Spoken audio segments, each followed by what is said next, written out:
I'm excited this morning, and I know it's the early talk here, so we'll dive in. Before I get going, I just have a couple questions. How many of you, I'm going to make this interactive, by the way. We have to have, we can't just have me stand up here talking. So how many of you have a client, or you have clients that you'd rather not work with, but you go ahead and keep them for the business?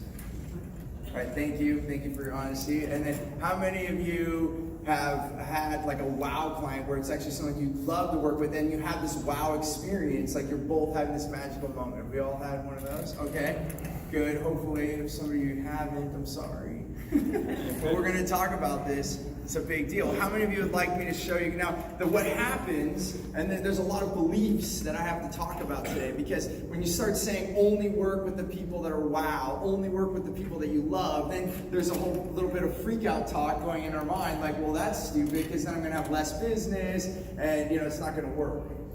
Well, what if I were able to show you how working only with wow clients, you could actually make more money than ever before? How many of you want that?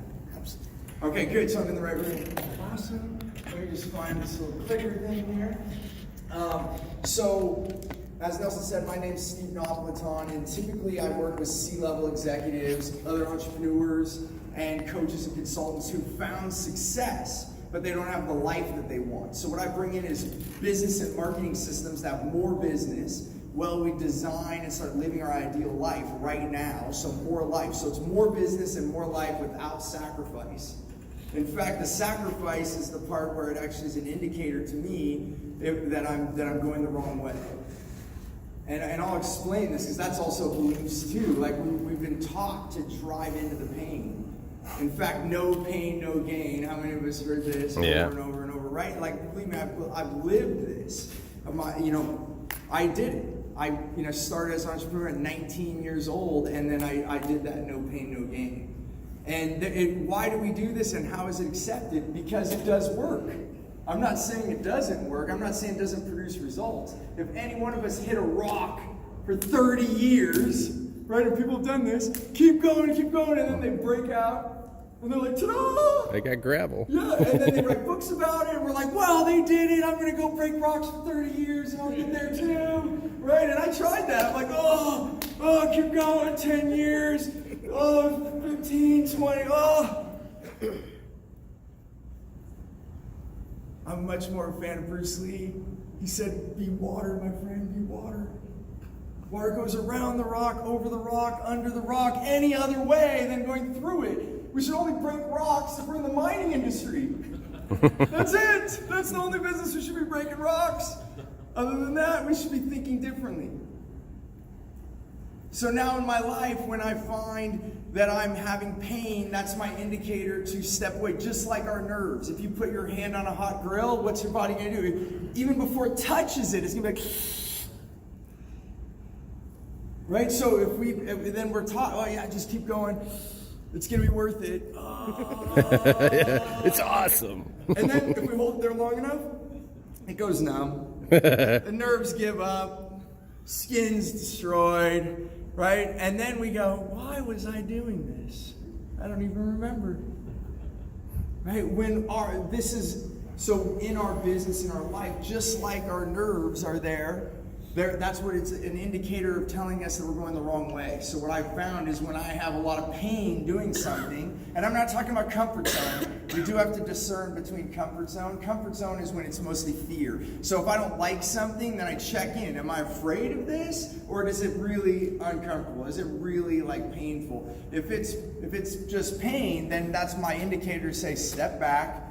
What other way can I go? There's always another way. Why are you even here at this mastermind? Because it's like, hey, I have this problem, and someone goes, oh, did you try this? You try this? I participated in the mastermind group inside this room yesterday, and you get like 4 or 5 different ideas. It's like, oh, I could go this way, I could go that way, I could go this way, instead of trying to do it the way that you've been doing it where it hurts. So I just want to encourage you right out the gate, because you kind of have to have this information to think differently. I'm going to ask you to think differently. In fact, I'm going to ask you to even do some things in the room today. I want to do some exercises so we can make this interactive. As I became a speaker, I promised myself that I'm not just going to be a motivational speaker. I want to actually be a trainer. I want to make an impact in your life. And so we'll do things differently in here so we can have different results out there. Is that cool? Yeah. Cool? Okay. Everyone with me? Yeah. Yeah? Okay, so is it okay if I just briefly tell you a little bit of my background so you tell how I got here? No. Okay? You said no. Do you want to leave me for like 3 or 4 minutes and then you can come back in? I'll wave you. If someone can wave Jim back in. So I was looking for a breakthrough.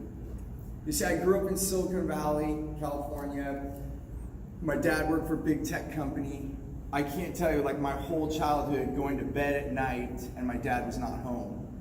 And when I woke up in the morning, he was off to the next day. And I'm grateful for what he did for us. You know, we always had food and clothes. He made good money, but he knew how to spend good money too. So it was always just enough. And you know, at that whole time, you know, I was still that boy that just wanted a dad. So when I went to college, I was already telling myself, I'm not going to be my dad. I'm not going to, you know, not going to be that. And I went to film school, and in film school, I noticed right away that they had the edit suites open until 2 in the morning, and I'm like, who would be editing till 2 in the morning? Well, what happened was my dad couldn't help me with college.